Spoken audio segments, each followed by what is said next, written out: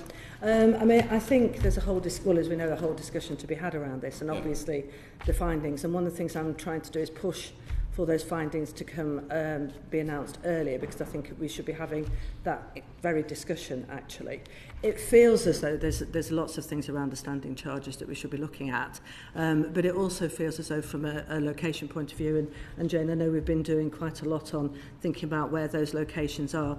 Is there a way that actually we can allow for where people are accessing that energy? So yeah, I think it's certainly something that we're wanting to do, and we've just done a recent consultation on that. And also, just to point out, because I know you probably want to come in, but what Ofgem are doing as a result of the standing charge call for import, we also know that they're scrutinising even more in terms of certain elements as well, and that definitely should and will be one of those. You seem to be heading in roughly the direction of Lord Callaghan, who's not here, but he was, I thought in my mind, very fair. He was quite blunt in his response as well, saying the argument was quite strong, basically, and there was a sort of an essential unfairness. I don't want to say any more strongly than that, because he's not here. I might possibly misquote him, and I don't want to do that, obviously. But you seem to be heading in that direction, that you feel that there's an unfairness, but obviously you don't want to make yourself hostage to anything, and I understand that. No, I don't want to make myself hostage. I don't want to preempt what the findings will be, but at the same time I think we have to apply common sense, but also adhere to the information that we're getting. And I mean, I don't know whether you want to come in on that just a little bit further, Jane. Well, I think there's two things here, aren't there? So there's the kind of network cost element, which I think you're talking about now, where and you have no choice; you have to have electricity, and it does cost. So at the moment we have a cost-reflective system, and it does cost more in rural areas. I know Ofgem are looking at that as part of their standing charge. The energy review. costs very little in rural areas, because we know that from other parts of our brief that in the north of Scotland, I think renewable energy is about 90%, so it's the cheapest energy going. But still, we've got unit prices around much the same. This is where you're getting to. So there's obviously the distribution element, and then there's the kind of wholesale cost element. And obviously, as part of our review of electricity market arrangements, we've been looking at the wholesale cost element, essentially, and whether or not we should be looking to introduce locational marginal pricing. And in our second consultation, which just closed a couple of weeks ago, we set out that we were continuing to explore that. So either potentially moving to a zonal model or a national model with some changes. And we do see that there are benefits to consumers overall as a result of that from our initial analysis. But as I say, just to be clear, that in a way there's two parts to your question that we're answering, because one of them is around the cost that it gets, and I think, as you say quite right, the standing charge could be more expensive where you're talking about than in London, as an example, and a lot of that depends cheaper than exactly, London. And it's because of that cost to getting it from where it's going to where it is. And then the other side that we're looking at is the one that Jane's just described, is around again, how we've described it. Yeah, I mean, the gas standing charge notably is uniform across the United Kingdom, but I can accept that idea of in getting the energy from A to B and the cost in rural areas, if the fact that the energy that was produced in rural areas was cheaper in rural areas, but it isn't. So we're certainly looking at that. Okay. Yeah, that's exactly one of the things that's been looked at. Yeah, and it's important that we do that. And again, if I may, just for your assurance, I do have regular meetings with MPs from across the country, and certainly colleagues have been representing that very issue.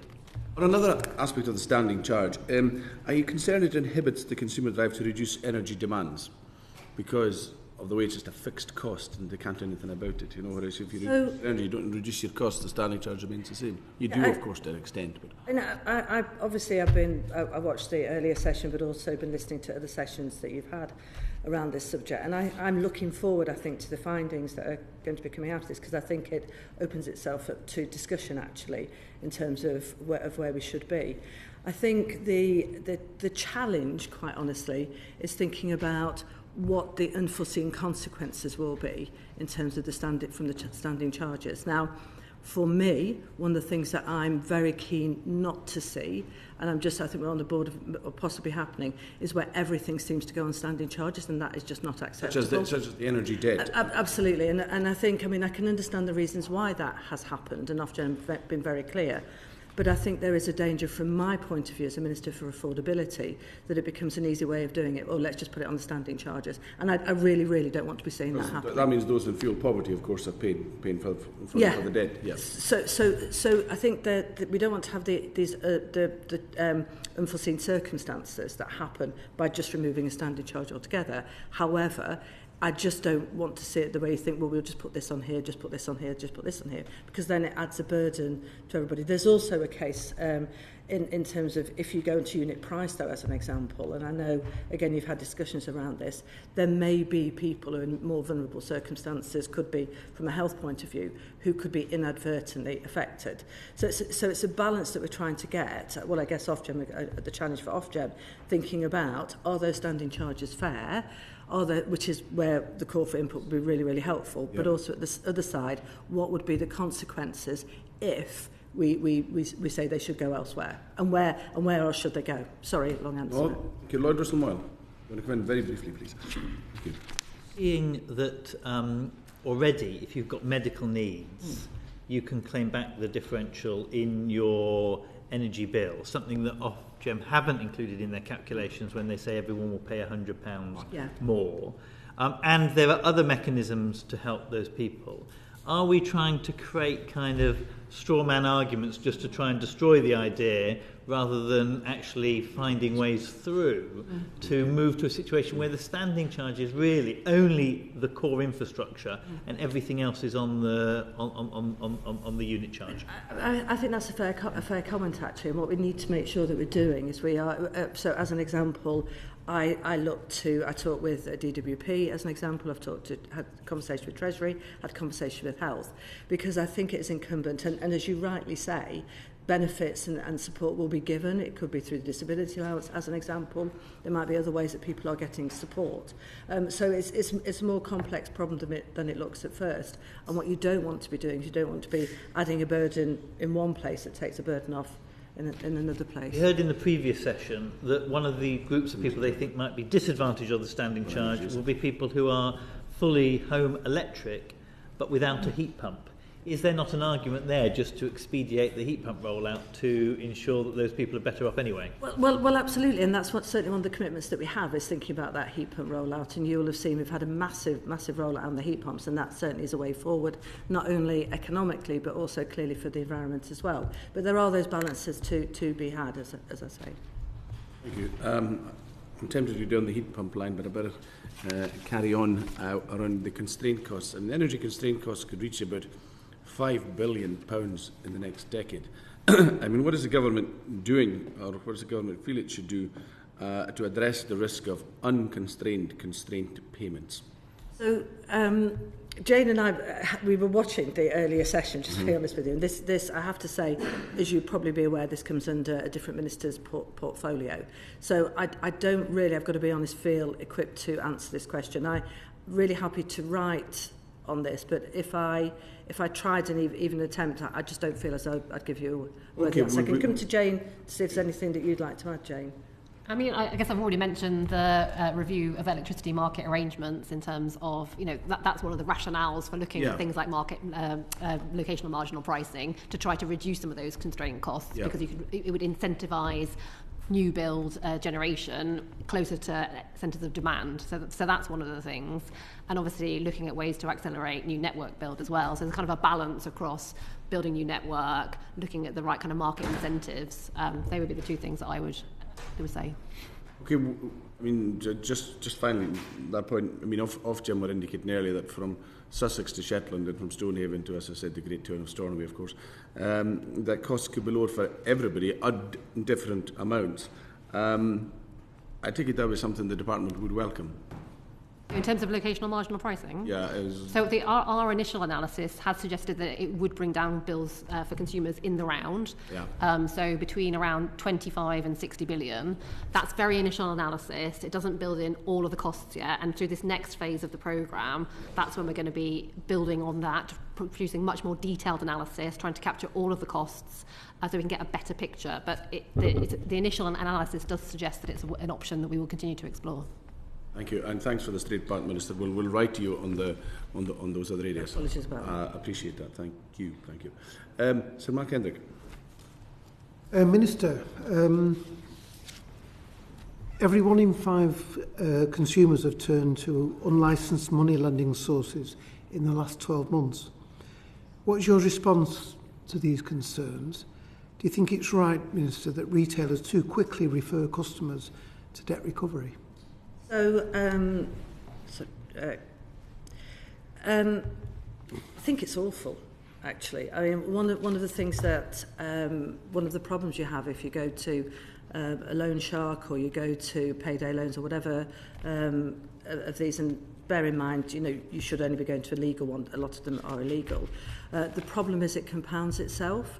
And so what could potentially happen, and I've seen this happen with constituents, and I'm sure that MPs could comment on this, where somebody goes and gets a loan, and it could even be for £100, but before you know it, the interest is exorbitant and becomes 150, and then it compounds a problem. And then I've known people who just end up in a massive debt, and actually it's incredibly damaging to their mental health. And I always try and think about, from an affordability point of view, we're thinking about that person. So definitely do not condone that. I'd just like to sort of, the words that you used and were quite interesting, just think about retailers referring. I mean, I don't know if that's the case. And I in your question, perhaps you just say the line again is. Well, I mean, the general point is consumers are going to loan sharks. And obviously, some are going to supposedly reputable companies that are only keen to pass on those debts to bailiffs as quickly as possible. So what I've been doing in this is I've been having conversations, as you would expect me to, with many different stakeholders. So the stakeholders I've been talking to, good example, be the Citizens Advice Bureau, who one of a really, obviously, a big concern of theirs is around debt. I had a meeting with all of the suppliers last week and I have ongoing meetings with suppliers that have different topics that we'll talk about. One of the topics I spoke about was standing charges. I think if they could maybe unlock some solutions within that, and also talking about debt and thinking about how the suppliers could be a key to again supporting customers. And I think one of the really important things that we should and could be doing is around the customer service. And I think, I mentioned it at the beginning, but I think we have a responsibility to prevent people from getting into debt in the first place. And that is, it could be around calling your supplier, but obviously we've seen all the affordability schemes and there are other benefits that you can have. When people are in debt, I think that's probably when it starts to get a problem where they might be getting a loan shark to pay that debt. And again, what I would say is that the supplier should really be able to be contacted. Customer service should be, really spot on in terms of how they're helping people. But getting that message to people is really difficult because it's embarrassing when you get into debt. As a child, I was in that position myself where my parents were just embarrassed to get help, and that's why I always try and make sure that we are doing something to support people. Well, obviously, in terms of the standing charge you know, we've just been discussing that obviously with Ofgem, but I'm on about the minister responsible for the customers themselves. Yeah. You talked about speaking to different people, maybe suppliers or other people. Do you not think that there's an active role for government in trying to prevent this, in terms of possibly new legislation? Absolutely. I mean, that's one of the things we have been doing. So if you think about, for example, let's say the cost of living, I mean, you know, we've got the cost of living payments that have been, you've seen there's been paid disability payment, warm home discount, which has been incredibly helpful. But also I'd be really keen to think about a consumer protection package or something along those lines whereby we're looking at how else we can be helping people, and that could even be something as like a price comparison or something, so people know where to go. I mean, just really interestingly on that, I mean, I always think of my dad. He's 90 this year as an example, and one of the things that he does is he goes and he gets money out of the bank and he walks along the road, well, not walks, goes very slowly along the road to pay his bill for to British Gas or whoever it is, and that costs him more. That actually costs him more to do it. And, you know, you'd think I would be saying... Respect, Minister, you're describing the problem, but you're not telling me what you think the government should do. Now, just a second. Yeah. Use two good words there, consumer protection. Yeah. And, you know, so that implies legislation. Now, the specific question I asked you, retailers too quickly referring customers to debt recovery. Now, do you not, for example, as part of consumer protection, think it might be a good idea to say that firms will not refer to, let me finish, firms will not refer to debt recovery agencies within a certain period to give, you know, people who are struggling a chance to actually find that debt recovery method through cash, through legitimate means, rather than going to loan sharks, for example. So what about the government being proactive rather than just talking to people and saying it is terrible? Well, there are very specific... No, you go. I'll come back. Yeah, go. I mean, there are very specific rules that Ofgem have on suppliers. Is if people are struggling, then the supplier has to work with that customer to create an able to pay repayment plan. So that's why we're saying we should... No, I'm not talking about suppliers. I'm talking about the businesses that are calling in the debt in that way. I'm not sure we're understanding the retailers. Yeah, which... Well, companies generally that... loan companies that offer people money instead of getting threatening letters all the time, putting pressure on customers, actually they're not going to go to the debt recovery agency too quickly, so that it gives people a chance to pay that money back. There should be measures in place from a financial point of view that is not allowed. I mean, if it's not an illegal practice, it shouldn't be allowed. I think what you're saying. So what we're doing, and we are taking action. One, we're preventing people from getting into a mess, and ideally getting into any kind of debt. And that is the reason we did all of those schemes. But also, one of the reasons I do talk to suppliers is because they hold the key to this. Now, if we could look at, as an example, if you talk to certain suppliers, what they can say is they can identify from the use of a smart meter as an example, which is one of the reasons why we want to have smart meters rolled out, is they can look and then be supportive to their customers. So I don't think it's fair to say we're not doing anything because we are. Well, you've been in government for 14 years. Now it says in the statistics almost 1 in 5, 18%, have turned to illegal money lending sources. Among younger households in debt, the situation is even worse, with a quarter of under 35s and a third, 32% of customers aged between 35 and 45 turning to illegal money lending. Now you're talking about your father walking down the road, checking this and checking that. Yeah. This is widespread. But it's widespread. So on that, I'm not disputing that at all, and it's one of the big concerns that I have. The question, though, is what can be done to stop that from happening? And the example I was trying to use, example with my father, is sometimes it's a hard-to-reach group of people, as an example. Now, in these instances, we need to stop people going to those loan sharks, especially if it's an illegal practice. What we're doing, what we've put in place, is we are helping people with affordability. Also, what we're doing is we're working with the citizen advice, who should be their first port of call as well, should be really helpful, and the supplier. But the loan sharks, if they're illegal, they should not be allowed to operate. But I totally agree with you. It's an unacceptable practice. Thank you. I'm going to have to move on. Interesting as this area is Mark Posey. Chair, Mr Mayor, stick with standing charge. So when a consumer goes to fill up their car with petrol or charge it with electricity, they don't pay a rental cost for the pump or the charging infrastructure. Why should electricity consumers pay for the use of the system to get the power to their home? Yeah, and it's a really good question. It's a question we've thought of a lot. Obviously, it's Ofgem who have that power to do that. It's a complex reason, as you will know, how the standing charges. Ofgem's powers are set by you, the government, aren't they? Sorry? Ofgem's powers are set by the government. Yes, yeah. I mean, can you continue that answer? Yeah. So the so Ofgem. So looking at the standing charges, obviously it's within the gift of Ofgem. They can, as we've seen just recently, add to the standing charge. I think so a couple of things. I think you're absolutely right. If you go to other places, could be for petrol, you might not see that. The energy system has been set up because of as an example, we know we're talking about businesses that we know that have gone out of business. As an example, that debt is spread over the standing charge. We also know that bad debt Contribution for the network. That's on. Yeah, there's a contribution for the network that's in there. There's also the bad debt. There are all those things that build up in for the standing. Do you think it's a case for looking to exclude the network charges and putting the cost onto the bill? Well, this is the usage of the product. Yeah, this is where the complication is, though, and I think you and I have had this conversation because I used to be on the Base Select Committee going back a long time ago. It's complicated, isn't it? Right. You don't want to have the consequences. We know that you're not saying one way or the other, Minister. So it's just a consideration. I really can't at the moment because it would you be say unfair. that electricity consumers then have contributed towards the cost of the infrastructure and they've got a stake in it?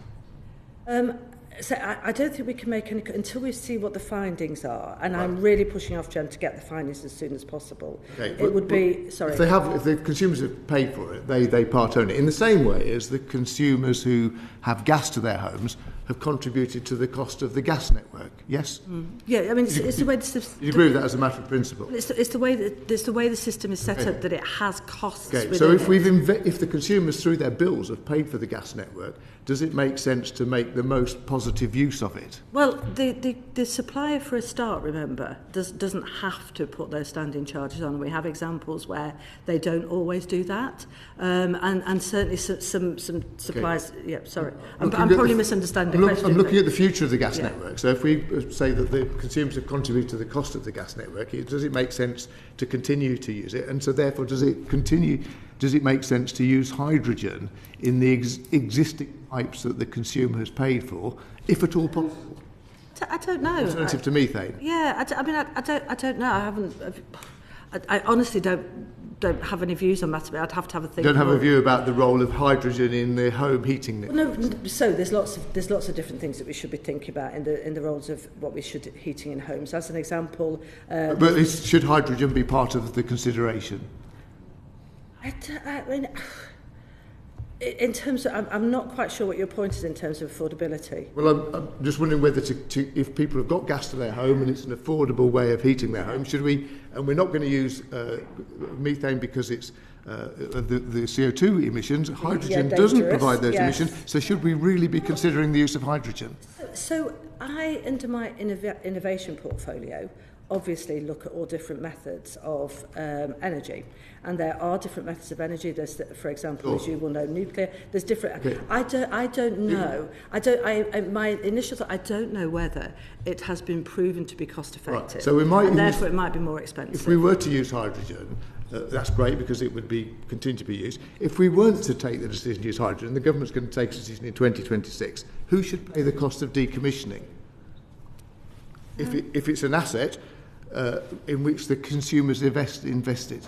I'd have to have a further think about that because it's not quite my portfolio, but I'll have a think about that. Right. May I turn to locational pricing, which we covered earlier? You would accept that house prices are different in different parts of the country? Yes. And if electricity costs more to generate in certain areas because there's less production. So we know that we've got lots of production in the north and Scotland and much less production in the south. We've got to invest in infrastructure to bring it in the south. So if we could accept that house prices can differ, why shouldn't the price of energy differ between the north where it's produced and the south where we've got to invest to get the electricity to them? Yes, so as we said earlier to this question, there are two parts to it. The first part is the transmission part, which is that... I'm asking as a matter of principle, if we accept that house prices can vary by location, why shouldn't electricity vary by location? Well, it depends on the factors that go to build in your energy bill or goes to build in your house prices, and I guess there's different... Would you agree that house prices in London and the South East are too high? Well, it depends on the salary. Why would I cut? You don't think that? So you're happy? You don't think there's a problem with the differential in house prices? I don't know how much. I don't know what your point is. My point is that if the energy prices reflected the cost of getting the energy to housing in London and the South East, it might have a dampening effect on the rate of house pricing increase or the level of house prices in London and the South. Well, my understanding is that it's cheaper in London because... And I'm arguing it shouldn't be because of the cost of bringing it down from the areas where it's produced under our new environmental system. It's to do with the mass, though. It's to do with the number of houses. It's to do with the density. So it's far more dense in London. That's the distribution cost.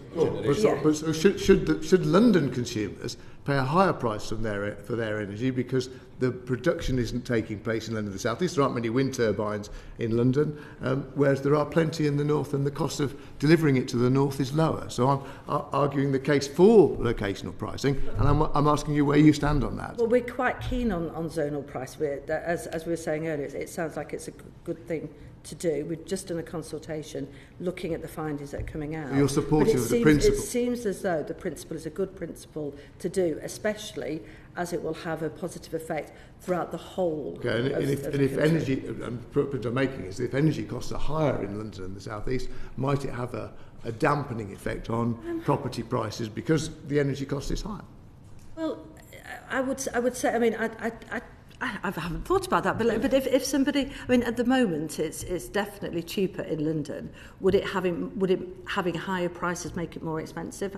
I think people would still live in London, but I don't. I mean, yeah, I mean, I don't. Yeah, I'm not sure that we factored in house prices into our impact assessments, but we are looking in detail at. If the cost of running a home is higher, the amount you can afford to pay for your mortgage is less. Okay, but. I mean, people would still choose to have a job in London potentially, so I think there's lots of factors that you'd have to... But the broader principle that there should be a higher price for energy in London and the South East where energy isn't created compared to other areas where it is created is one that you're comfortable with. We're looking at looking at locational marginal pricing. We're looking at in detail about what the distributional impacts of that would be, and then what options you might want to do. It would be cheaper in London with locational pricing. Our initial analysis suggests it would be cheaper across the whole country. Yes, yeah. So that's really important to say cheaper across the whole country. Yeah. Why would it be cheaper across the whole country? Because of the way it would work, so you would get exactly what you're talking about. So which is why it's the findings. Yeah, we covered the constraint payments question earlier. So you'd be reducing your constraint payments. There'll be fewer constraint payments. Yeah. Okay, thank you. Excellent. I'm taking Vicky Ford very quickly before I go to Trace Coffee. Vicky Ford, you want to come in? So, given that customers through their bills pay large amounts of money towards the energy infrastructure, who should own the energy infrastructure they pay for? Well, you've got it's a build-up. It's a combination, isn't it? In terms of we know how these things are working. We have government have a responsibility. We know the suppliers have a responsibility in terms of their role, and also Ofgem. So it's a combination in terms of how we work. You're not going to make any comment on some people who think that it all should be nationalised and owned by consumers? Not really. I mean, I think what I'd be really keen to get to is where we get a buoyant market again. I think that's really important. I think we need competition in the market. I think there'd be a danger not to have that competition.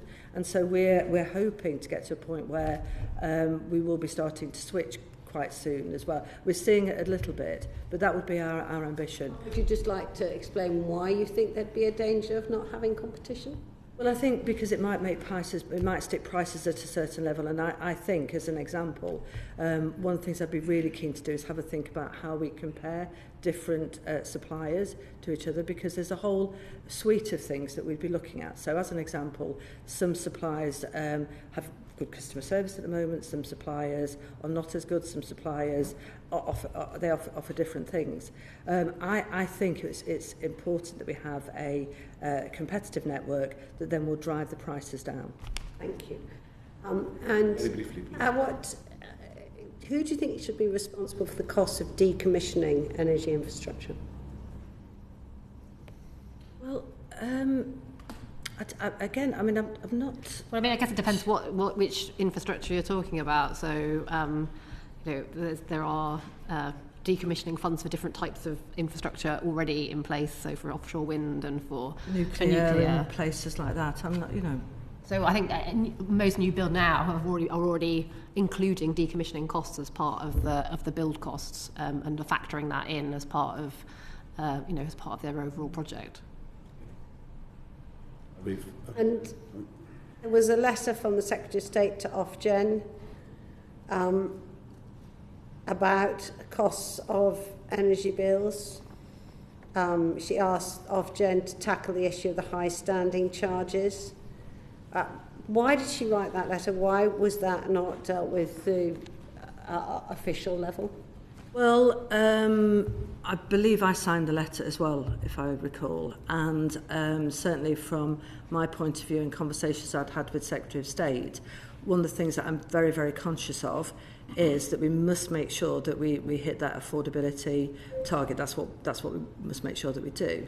And standing charges could be part of that solution. I'm not saying they will be, because I haven't seen all of the findings, but like I say, applying common sense, it would appear that standing charges, because we know that they contribute, I think it's just over £300 a year to everybody's bill, and it just... Standing charges are green levy. Sorry? How much of that is green levy? There are very few levy costs, green levies as you call them, on the standing charge. So the standing charge is mostly made up of network costs, so the cost of transporting and building new networks, supplier operating costs, so that includes billing, metering, etc. It also includes the warm home discount, which is obviously a very important policy, and a few other costs, but there are no other green levies on there. Levy costs? They're mostly on the unit rate. Yeah. They're mostly on the unit rate, not on the standing charge.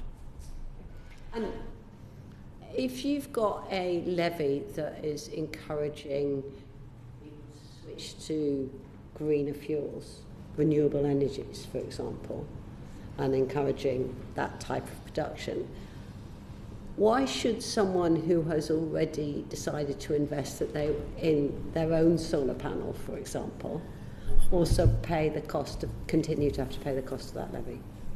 Well, that's exactly the point that we're looking at. And we answered very briefly. Yeah, that's exactly the point we're looking at. And when we see those findings, we'll have the answers on that. Looking at how that can be fairer to encourage. Yep.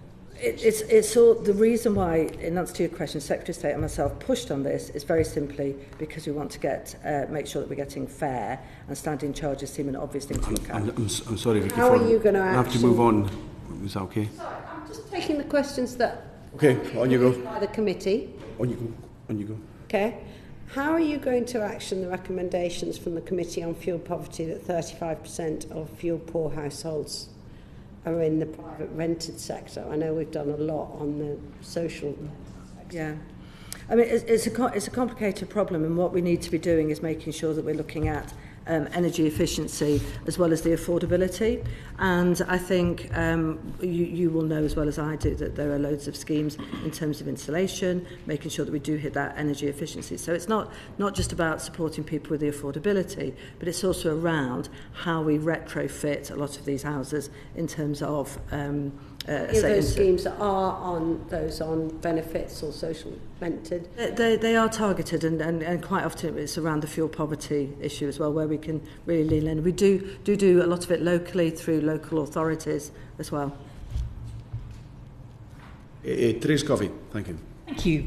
The energy market's quite complicated in a broader sense, but quite straightforward for people, whether they choose to switch their heating on or not, whether they think they can afford it or not.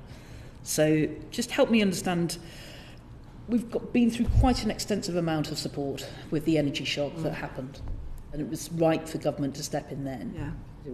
But as we start to move forward, what is the government doing to kind of reconcile the shrinking number of support schemes available while we're still hearing that the squeezed middle are still feeling that they're struggling with their energy bills? Yeah. Well, there are loads of things, and thank you for that. It's a really good question. There are lots of things that we're taking into consideration. So that is the challenge for us. So when we had the scheme starting in the first place, and obviously there was an absolute need to get the schemes. We know we had a cost of living crisis. Had we not invested over £90 billion, then we would be in a lot worse situation now. And I think they would talk about lower inflation today, and a lot of that is because what we've managed to do from an energy price point of view. However, we also know a really important factor, and thinking about that support we gave, things like warm home discounts, cost of living, etc., etc. But we also had the schemes, so the all of the other schemes, and we also saw, as an example, over £60 for the 4 months going into people's houses. Now, what we need to do, households, what we need to do is examine that. So one of the things I've asked of the department is having a look at how those schemes were done, and all credit. We had to get them up really quickly because people needed that support really quickly. Was there money that maybe could have been directed elsewhere? Probably had we more time, the answer would be yes. So first part of that, we're looking and thinking about what would we do if we got ourselves into this situation again. So lessons learned. We haven't quite got that yet, I don't think. So no, we're in the we've obviously done a lot of internal lessons learned exercises, but we're also sort of formally evaluating all of the schemes, and we'll get those results sort of in due course. Absolutely. And then what we need to do, we know that the cost of living is the price cap's coming down, which is great news. We know that is happening. Hopefully there'll be good news again shortly as well. What we are doing from a point of view in the department is also trying to, what I'm certainly thinking about is around this consumer protection.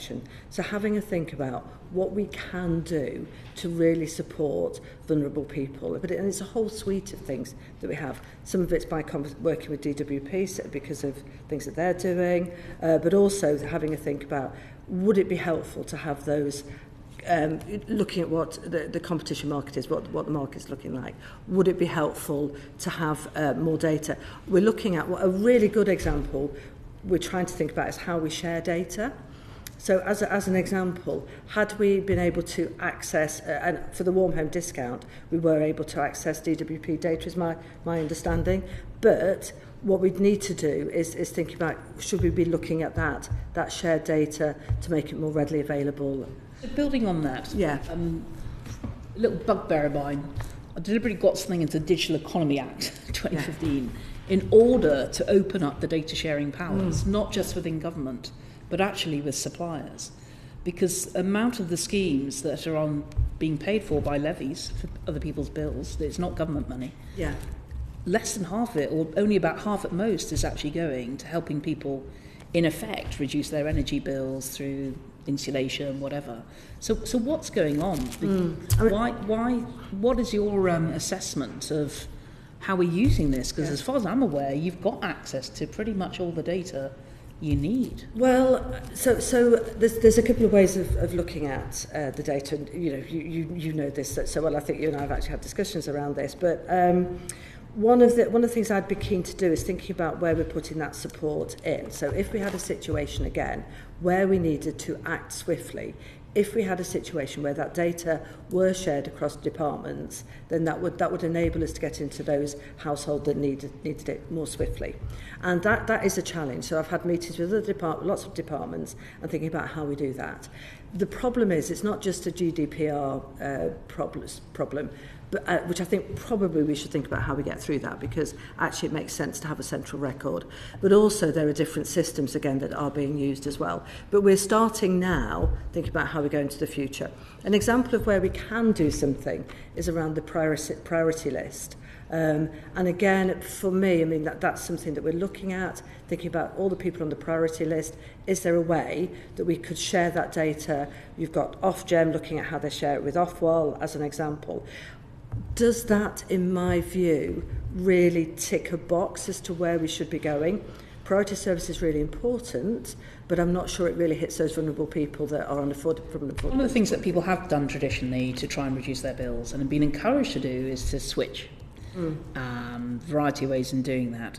Is now then the right time to ban acquisition-only tariffs?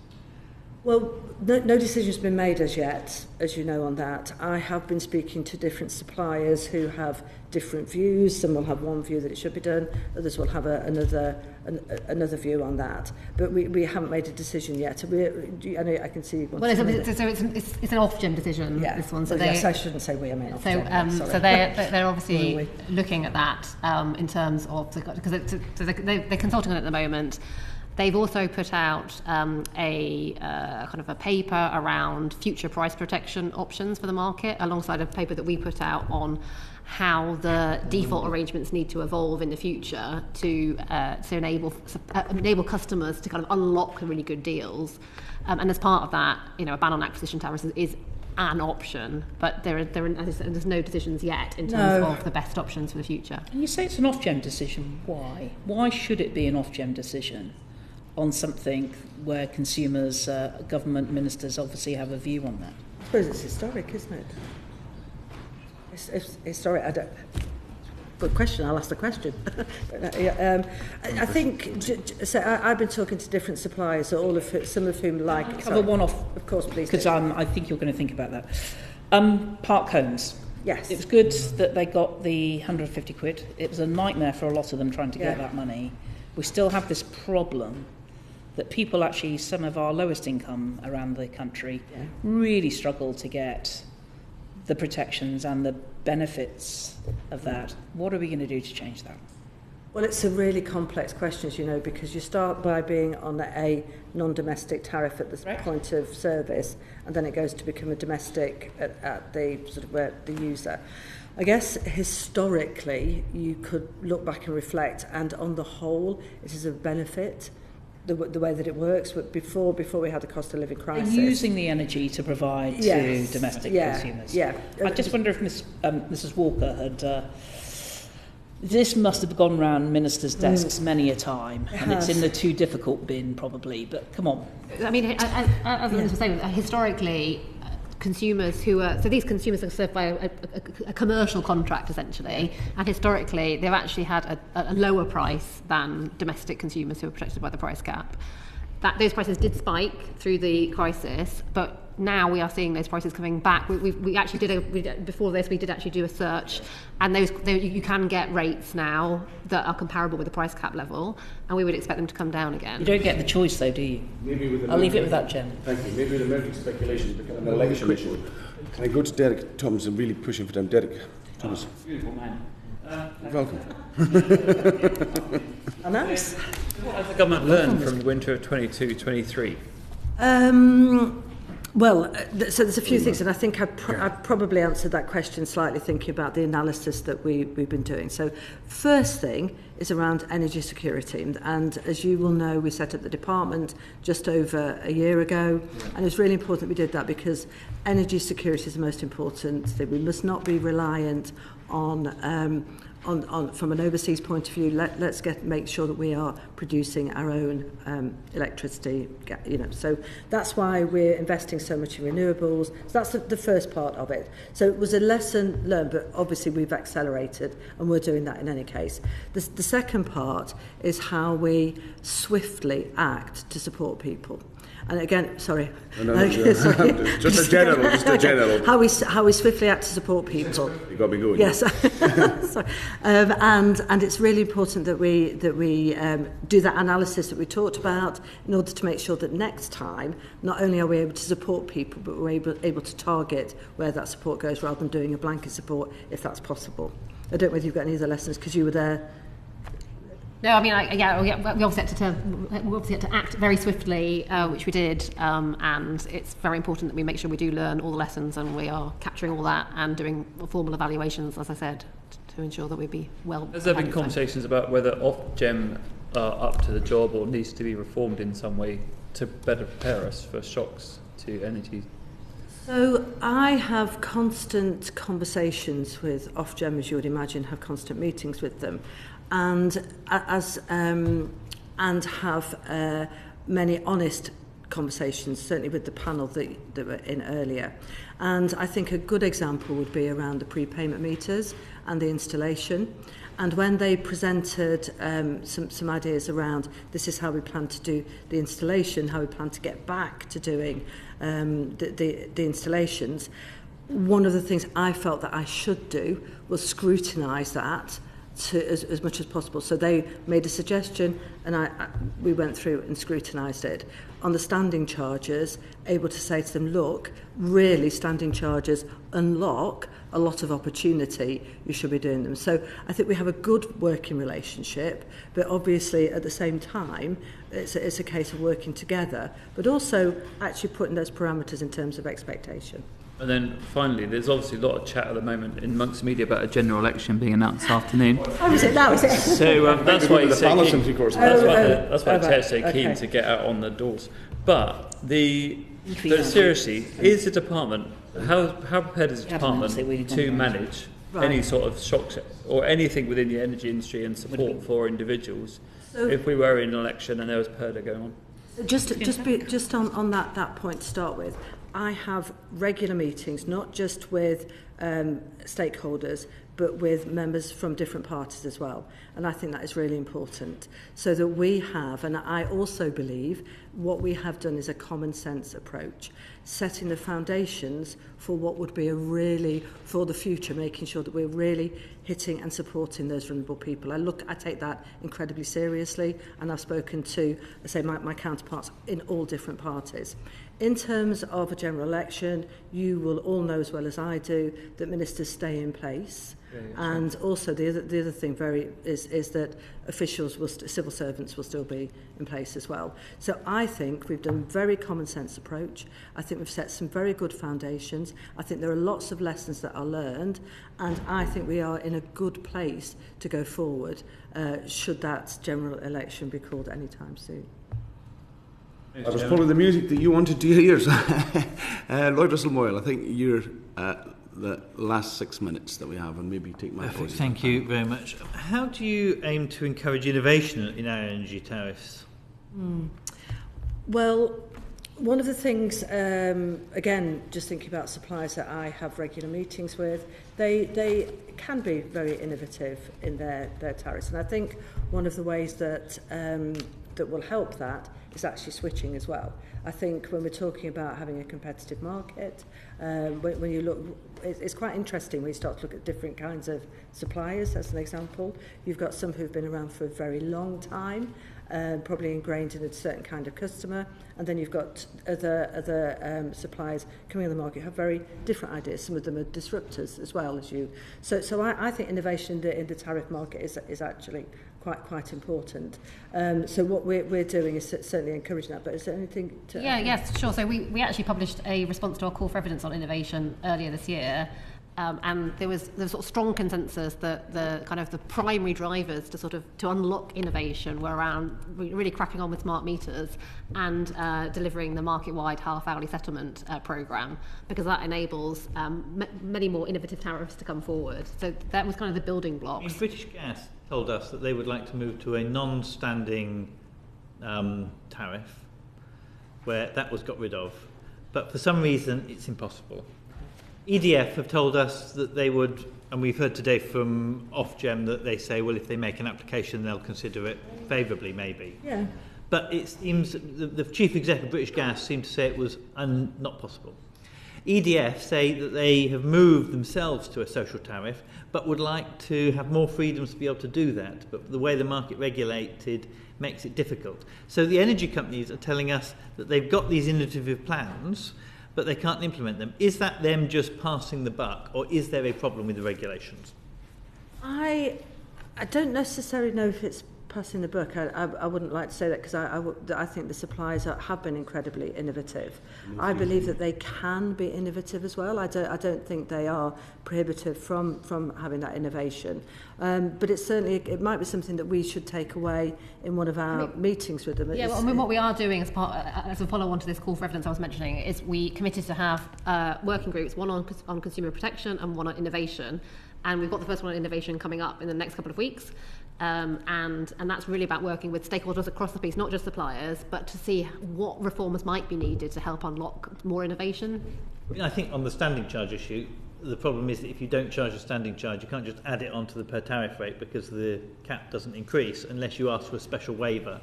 And that special waiver process clearly is a bit difficult. I mean, you talk about the need to move to smart meters. The problem, isn't it, with smart meters is that from a click of a button in an office, someone can be put on pay-as-you-go, but it's almost impossible for them ever to be taken off pay-as-you-go. And there is almost no process for most of the energy companies to say, I want to now move to a monthly payment scheme like every other person. Is there not a problem that sometimes what we're doing is stigmatising these processes because you can't have the flexibility? I mean, we certainly wouldn't want to be stigmatising, and in terms of when people are changed to a prepayment meter, as an example, I mean, the same rules apply, is my understanding, where you have to make sure that you're being mindful of the person who's there. If you are on a prepayment meter, yes, it is almost impossible, not impossible, but almost impossible, practically, to phone up and say, actually, I quite want to pay monthly now, pay by direct debit. They say, no, I'm so sorry, you can't do that. It's not a choice, is it? We were talking to a supplier the other day who still does weekly as well. So it's not impossible, but I would imagine it maybe isn't as convenient or maybe as cost effective. And of course, the danger is on something like that you might end up making it more expensive if the supplier's having to have more administration to it. I'm not saying it's right, I'm just saying that's possibly what might happen.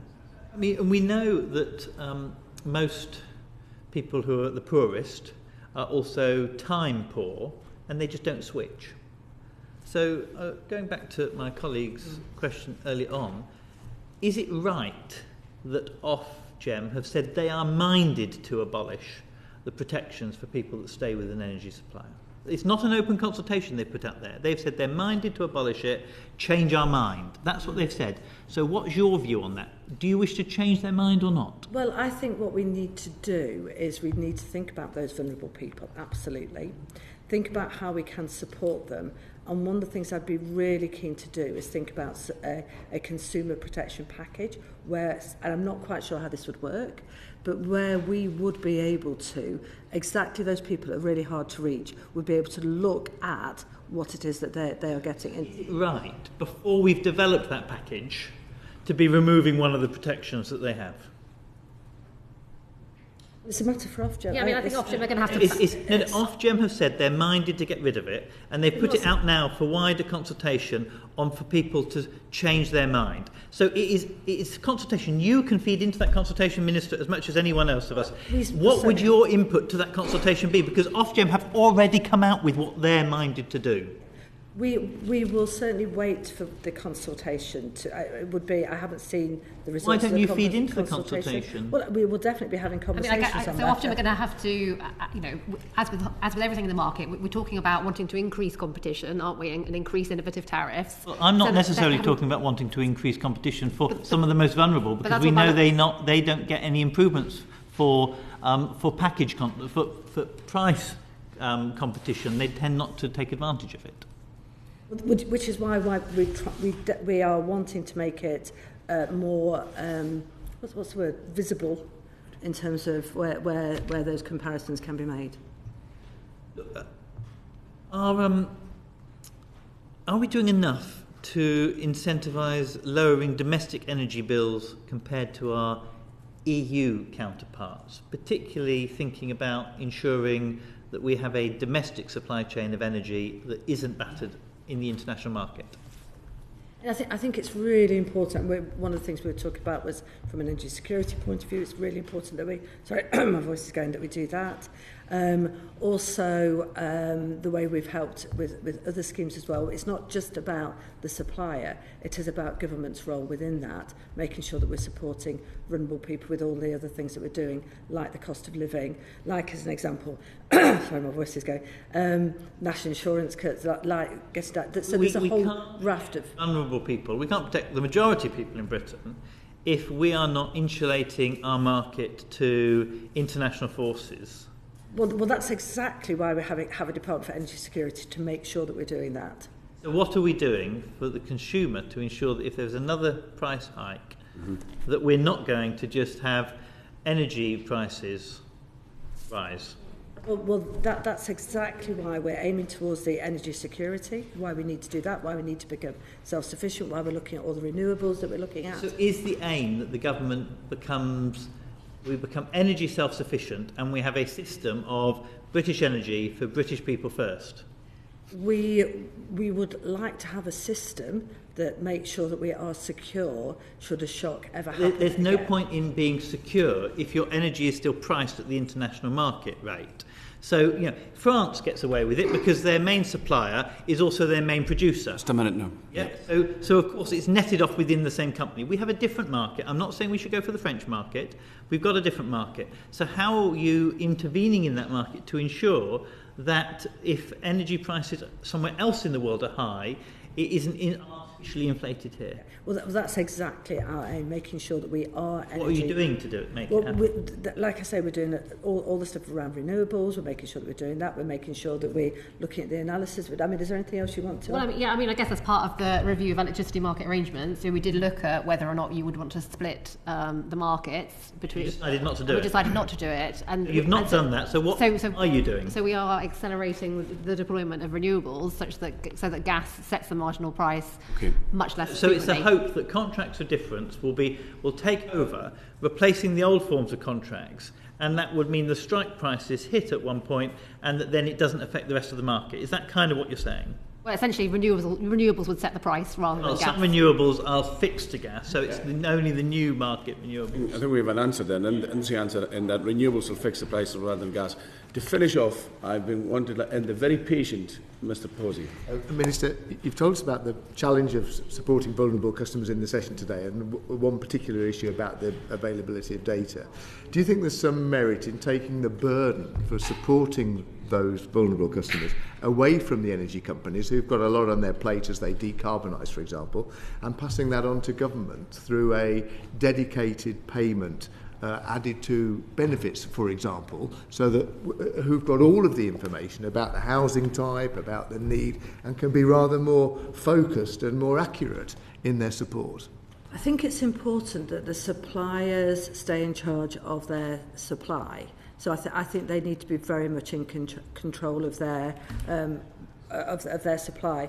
But it's one of the reasons why we want to try and share data for that very reason, so that can be helpful. You don't think it should go onto somebody's benefit payment, for example, with a dedicated element to support them with their energy bill as an alternative? I mean, we could.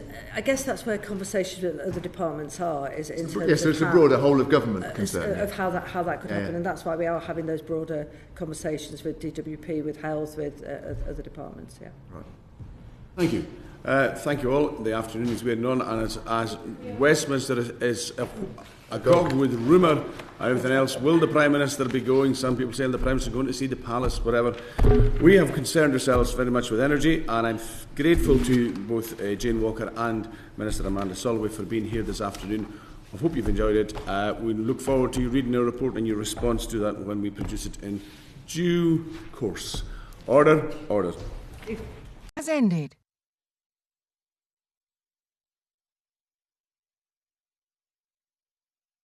The proceeding has ended.